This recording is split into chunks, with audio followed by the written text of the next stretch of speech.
इस दौड़ती भागती जिंदगी में लोगों का सिर्फ एक प्रयास है कि ज़्यादा से ज़्यादा धन इकट्ठा किया जाए। और धन किस लिए इकट्ठा किया जाए कि ज़्यादा से ज़्यादा हमारे पास संपत्ति हो, सुख हो। लेकिन अंततः जो जीवन को सुख देने वाली एक चीज़ है वो मिसिंग है, और वो है शांति, सुकून।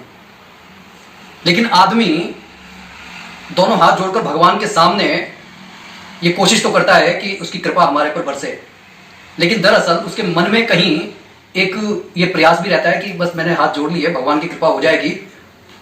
जब अच्छे काम करता है तो सोचता है कि भगवान हमारे पर भर भर कर कृपा करेंगे, लेकिन जब वो कोई गुनाह करता है, कोई अपराध करता है, तब वो ये कैसे मान लेता है कि भगवान ने आंखें मूंद रखी हैं। वो उसे क्यों नहीं मालूम पड़ता कि ये जो जगत है ये सारा कर्मों का खेल, कर्मों के चक्र में फंसा हुआ है। एक छोटी सी कहानी से इसे समझने की कोशिश करते हैं। एक पिता के 2 पुत्र थे। समय आने पर पिता ने अपने बड़े पुत्र की शादी करवा दी, और उस दौरान पिता की भी मृत्यु हो जाती है। अब जिस पुत्र की शादी हुई थी उसके ऊपर अपने छोटे भाई का भी पालन पोषण करने का भार था। लेकिन भाभी के मन में कहीं ये एक टीस थी कि इस छोटे भाई को, जो उसका देवर है, संपत्ति में से आधा अधिकार इसको देना है, इसका पालन पोषण भी हम करें और इसको संपत्ति में से आधा दे भी। दुर्भाग्यवश जो छोटा भाई होता है वो बीमार पड़ जाता है, और बीमार भी इतना पड़ जाता है कि उसके दवा दारू पर बहुत खर्च करना पड़ता है। भाई बहुत परेशान कि कोई उसे दवाई लग नहीं रही है कि क्या किया जाए। एक रात्रि में दोनों भैया भाभी बैठकर बात करते हैं कि इसके पालन पोषण पर हम खर्च कर रहे थे, इसके दवा दारू पर हम खर्च कर रहे हैं, और जब सही हो जाएगा, इसका जब शादी ब्याह करेंगे उस पर हम खर्च करेंगे, और उसके बाद में ये आधा हिस्सा प्रॉपर्टी का लेकर अलग हो जाएगा। तो क्या हम इस संसार में बेवकूफ बनने के लिए आए हैं कि करें हम और खाए ये? बड़ा भाई कहने लगा, फिर क्या करना चाहिए? भाभी ने कहा कि जब कांटा पैर में फंसा हो तो उस तरीका तो यही है कि उसको निकाल देना चाहिए। बड़े भाई ने कहा, ठीक है, ऐसा ही करेंगे। अगले रोज वह ये कहकर अपनी पत्नी से वैद्य के घर के लिए निकला कि तुमने बिल्कुल सही कहा, इस समय इसकी बीमारी में अगर इसे कुछ हो जाता है, ये मर जाता है, तो कोई हमारे पर शंका नहीं करेगा। वो वैद्य जी के पास जाकर कहता है कि आज मुझे दवाई दो, लेकिन उसे मारने की, उसे ठीक करने की नहीं। इससे पहले कि वैद्य कुछ और बोलता, वो कहने लगा, ज्यादा पैसे ले लो, कोई बहस मत करो।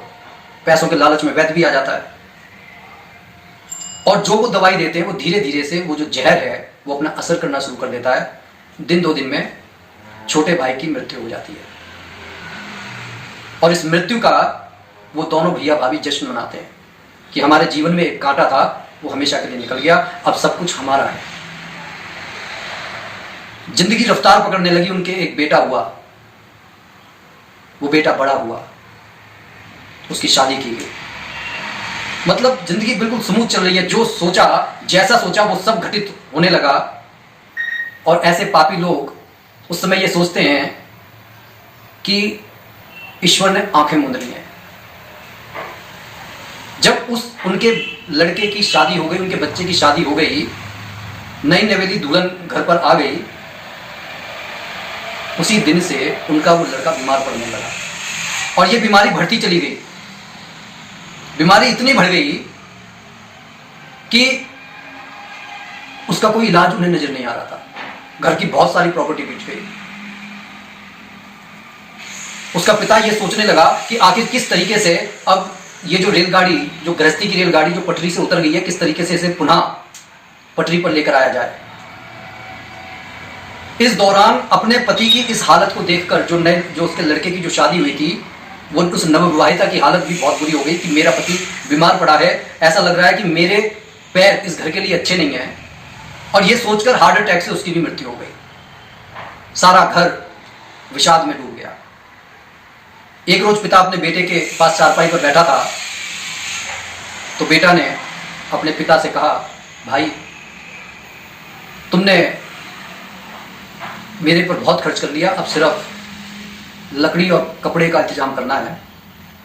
इससे पहले कि वो बात पूरी कर पाता, पिता बोला कि मैं तेरा भाई नहीं, मैं तेरा पिता हूं। क्या बीमारी में तेरी बुद्धि इतनी चल गई कि तेरे को पता नहीं चल रहा कि मैं कौन हूं?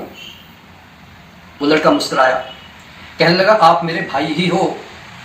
पिछले जन्म में आपने मुझे जहर देकर मार डाला था, सिर्फ इसलिए कि मेरी प्रॉपर्टी आप अपने नाम पर करवा लो, और इसलिए वो वैद्य भी आपके साथ मिल गया। ये जो मेरी पत्नी जो मर गई अभी हार्ट अटैक से, ये वही वैद्य था।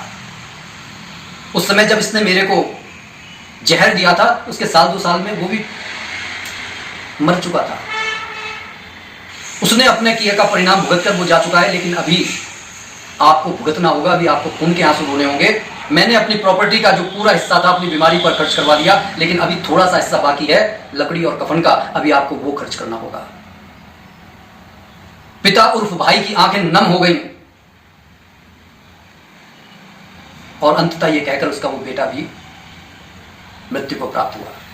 कहने का ये अर्थ है, हम दुनिया को धोखे में रख सकते हैं, लेकिन उस परम पिता परमात्मा की लाठी में आवाज नहीं होती, लेकिन शोर इतना कर देती है कि उसके बाद में हम ये मानने पर मजबूर हो जाते हैं कि जैसी करनी वैसी भरनी। एक बहुत प्यारी कहावत है, जैसी करनी वैसा फल, आज नहीं तो निश्चित कल। बोलिए जय जय श्री सीताराम।